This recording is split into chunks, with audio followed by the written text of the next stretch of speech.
Hello and welcome to Qnews special coverage.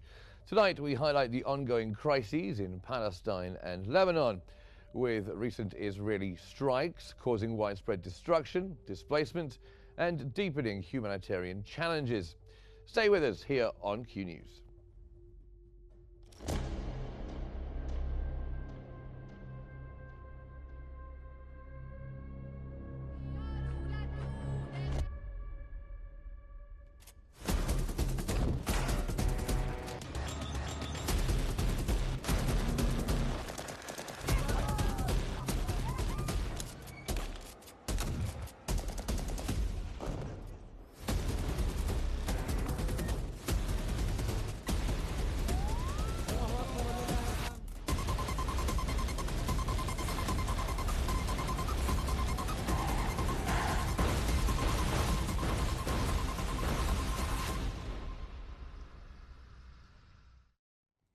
Welcome to the program. We start tonight with Gaza.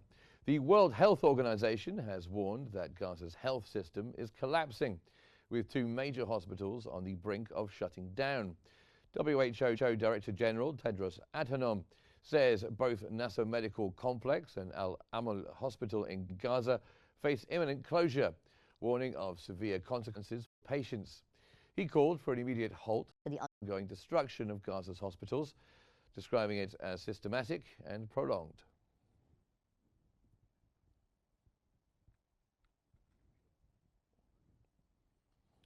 Gaza's health ministry says the potential shutdown of Nasser Hospital in Khan Yunis would trigger a humanitarian disaster.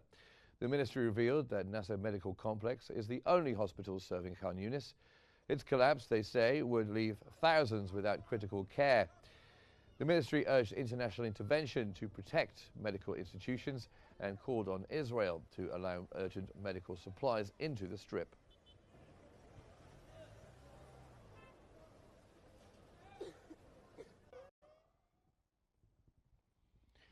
Meanwhile, France has reiterated its policy against selling weapons to Israel following protests by Marseille port workers.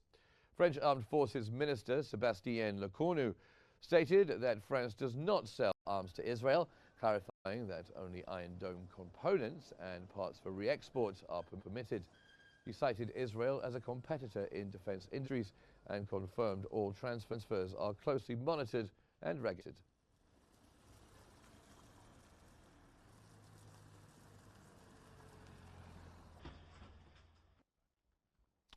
Israel has secured $5 billion in bond sales through its U.S. financial broker since the start of the Gaza war. According to Bloomberg, the figure more than doubles previous amounts raised in similar periods before the war. The report also notes that Israel borrowed a total of around $76 billion over the past year, highlighting its increasing reliance on international financing.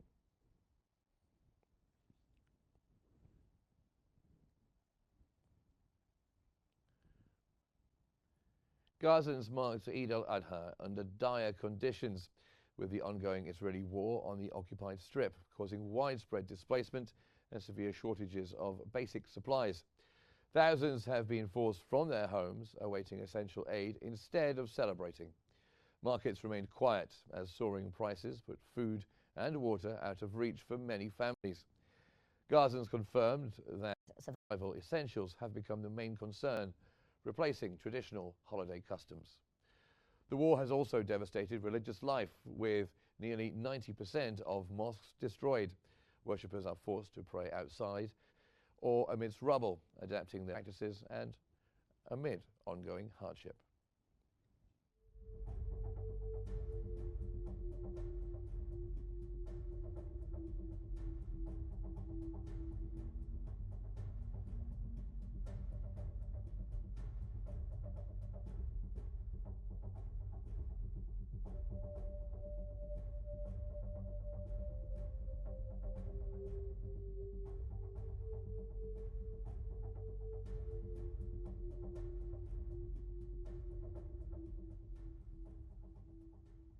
And we are going to be discussing these issues in just a few moments after this short break.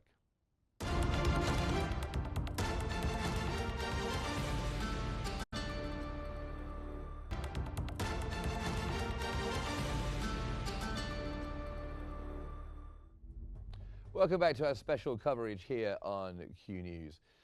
Now, discussing the dire situation in Gaza, joining me is Dr. Ahmed Fouad Anwar, who is a researcher in Israeli affairs and an Egyptian Council for Foreign Affairs member as well, joining us from Cairo. Thanks for being here with us. What would you say is the impact on Gaza's population if Nasser Medical Complex and Al Amal Hospital, these medical centers, do close?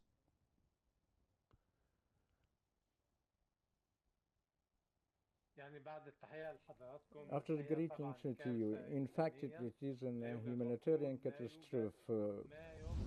Given the fact that the shortage of fuel and food that makes the life is impossible, there is no safe zones in Gaza Strip, and the plan is very exposed to push the people towards the Egyptian borders and evacuate the north of the strip in the account of this town. Such a plan has failed throughout 20 months, but Netanyahu insisted for a very narrow calculations by saying that the war goal is the release of the hostages, and in the meantime eliminate Hamas. This goal is contradicted with the others. Both cannot be achieved. Throughout the past phases, he violated the hospital, caused the famine in the presence of the famine in the strip, and expelled the humanitarian institution under the illusion regarding his ability in the provision of this the alternative in the field of the humanitarian aid as well as the health care. And these two particular hospitals, I think, are very critical to Gaza's overall healthcare system. Would that be right?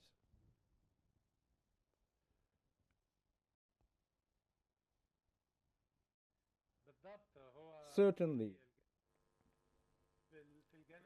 In the Israeli side, there is a systematic plan targeting hospitals through lies. They started with the Baptist National Hospital that was bombarded under the flimsy pretext, and the storming Al-Shifa Hospital at Israeli claimed that Yahya Sinwar was hidden under such a hospital. The main role of Nasser complexes that serves the healthcare to the children and the women, and also serve the people that were in outdoor sheltered, among them journalists and elderly people. In the meantime, the occupation is targeting this amount of people and trying to promote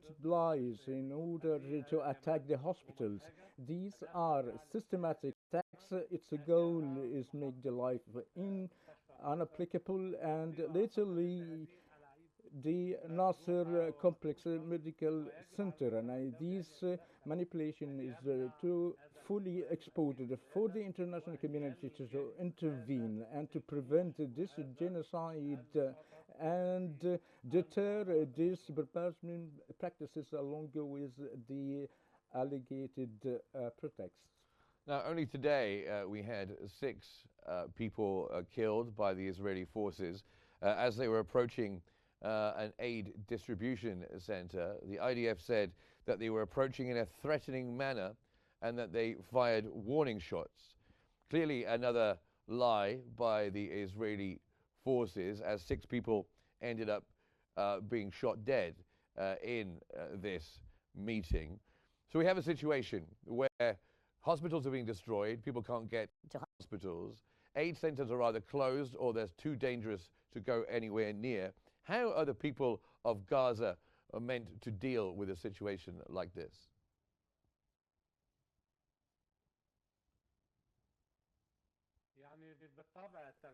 Certainly,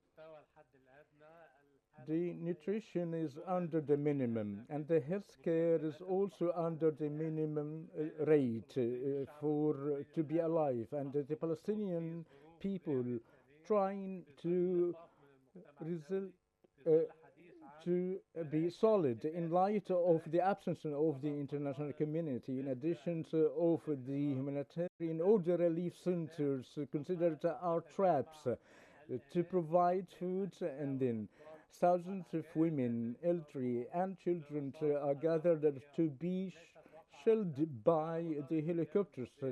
It wasn't only one, not only one incident, and even all the centers in the south that luring the people towards the north, seeking the food into the south to be closer to the Egyptian borders, and they might to start maneuvering towards the Egyptian borders. And also they're talking about people looting the aid.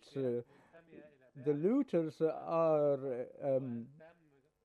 militias affiliated to the occupations and worked previously for the ISIS, and even Netanyahu admitted that they were armed. Yasser Abu Shabab specifically is the owner, or rather the mastermind of this criminal gang that belong to ISIS. So to have a linkage of ISIS is a very problematic issue. Also, the attempts for the people to have collectively displaced, they call it in Tel Aviv, it's voluntarily, but in all cases it is against the international law, and it is considered forcibly displacement by all means.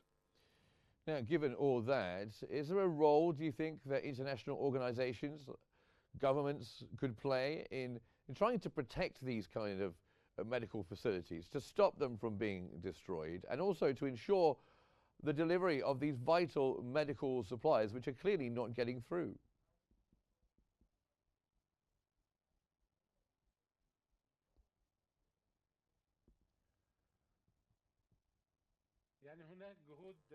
There are exerted efforts.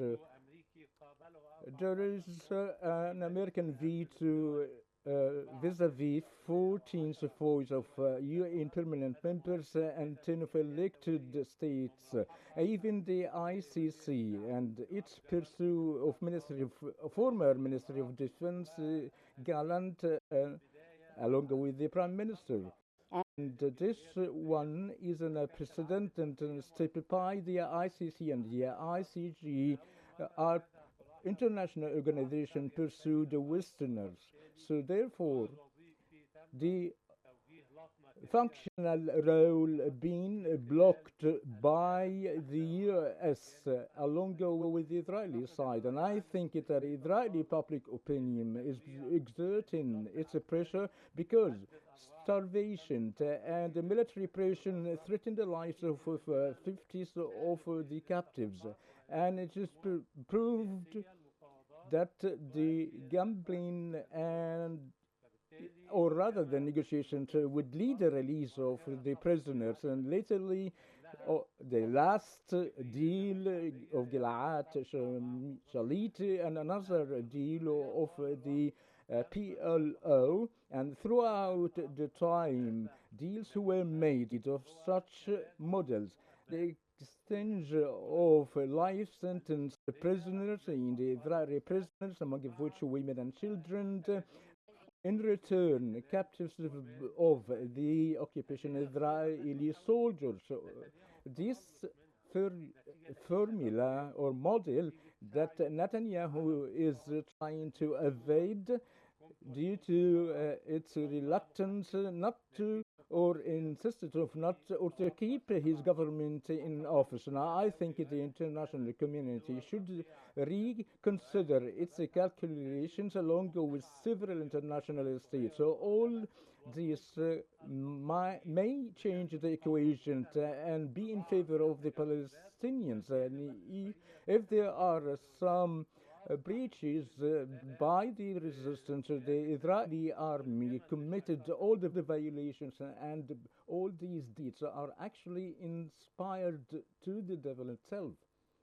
Now, you mentioned Israeli public opinion there. Do you think Israeli public opinion, with perhaps international pressure as well, could get the Israeli government to change the way that they are currently behaving in Gaza?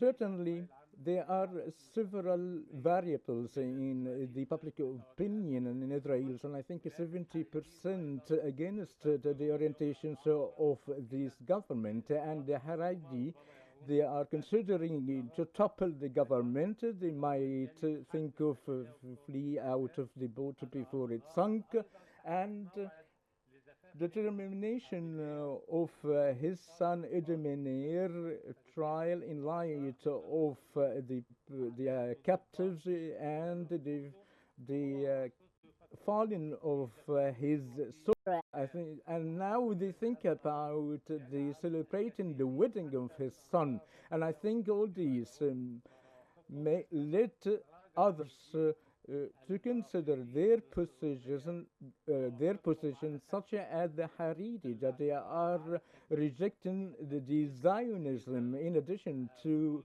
their rejection of the construction in light of the war, and they are running away to get enlisted in the army, which is very shocking for the government. And in addition to of the 48 for the Palestinian in Israel that would represent the fifth of the population to do not serve in the army, which is a pressure element upon the government. So there is some sort of a reassessment to the scene, and there are priorities such as recognition of the occupation army committing massacres, targeting civilians and children, and the real war goals, which is, as they claimed, the release of the prisoners being forgotten already. Well, good to get your insights. Thank you very much. Researcher in Israeli affairs and member of the Egyptian Council for Foreign Affairs, Dr. Ahmed Fouad Anwar. Thank you very much for being here with us on Q News. Now, Lebanese forces leader Samir Gaga has denounced the recent Israeli strike on Beirut as scandalous, especially after the November 2024 ceasefire. Gaga criticized mere verbal condemnations of Israeli aggression, saying they are inadequate. He urged Lebanese leadership to take responsibility, strengthen state authority, and seek practical solutions through international mechanisms instead of relying solely on outside intervention.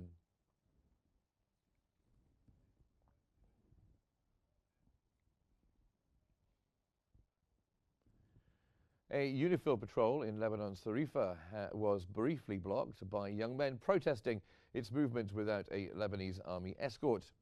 No violence was reported during the demonstration. The situation was resolved after a Lebanese army unit arrived, restoring order. The protest followed an earlier incident where a large UNIFIL convoy entered Wadi El Saluki without prior coordination with the Lebanese army.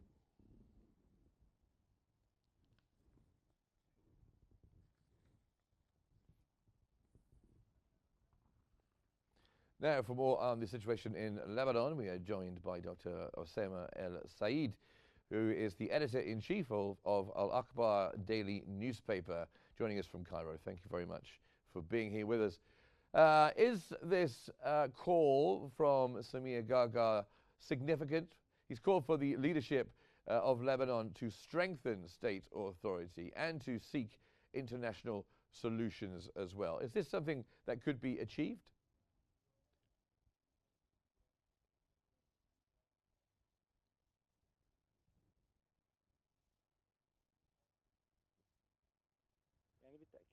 Certainly, the Israeli strikes and the repeated violations by the occupation forces over the ceasefire agreement is amounting to the internal crisis inside Lebanon. And we know that the political situation in Lebanon is fragile, as there are several political divisions by different powers. So more violations will double the wounds within the Lebanon inside. So we'll Of course, Israel, by these strikes, a mean of pressure to the Lebanese state to provide more decisive measures of disarm Hezbollah with weapon, which is the Israeli-American demands. In addition, or that it is a demand of the Lebanese political forces. These strikes, in return, complicated the situation as the supported Hezbollah powers said that disarming Hezbollah would lead to more complications within or among the elements of Hezbollah and the Lebanese authorities, and therefore such calls may be doubled later on, that is, are relating to fostering in the state's strength regarding the disarming Hezbollah. So they might increase on giving the Israeli strikes undergoing that have political goals more than militarily, because in reality there are no military interests that can be achieved. But Tel Aviv is targeted to complicate the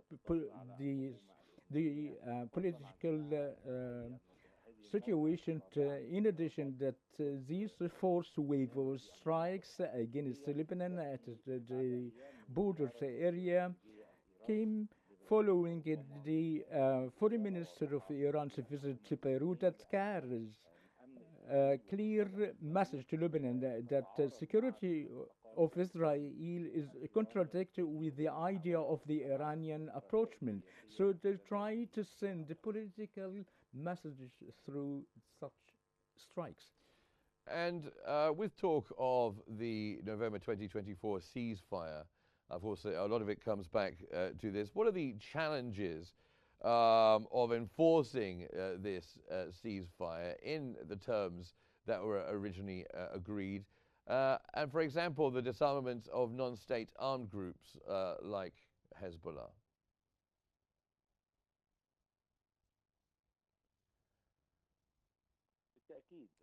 Certainly, there are mountain challenges that the ceasefire agreement is facing. Firstly, so the strength of the Lebanese authority to control the areas in the southern Lebanon suburb, which they are in a very strong hold of the Hezbollah that has political, social, and doctrine presence in these areas. So it is difficult to have a rapid and an ultimate movement by the Lebanese authority regarding disarming Hezbollah in a way that would achieve the Israeli-American goals, that as this would lead to internal confrontation that we cannot actually bear its results and implementation.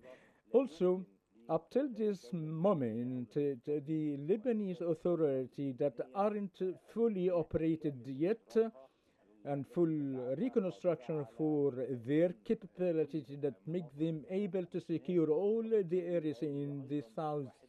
So this is also one of the biggest challenges. Third, what is the ability of the UNIFIL to confront the Israeli aggression or to provide the required protection in the borders area, particularly as Israel is still controlling 5 strategic points that aren't stipulated in the agreement of ceasefire, so that would make it a challenge to implement the ceasefire. In addition, as I indicated before, the critical internal divisions among the Lebanese power politically regarding dealing with Hezbollah, such divisions do not pave the way for the new Lebanese authority the ability to intervene or to engage in a full and direct confrontation or take a decisive measurements regarding Hezbollah, as they are realizing that these measurements might lead them to engage militarily confrontation. Okay, thank you very much indeed. It's been very, very good to have you on, Dr. Osama Al Said, Joining us from Cairo, the editor-in-chief of Al Akhbar daily newspaper. Sorry to cut you off there so early, but we're just about out of time. And thank you very much for joining us on our special coverage today on Q News. Don't forget you can join us on our social media platforms at Q News EGY to stay informed. Thanks for watching and stay tuned for more here on Q News.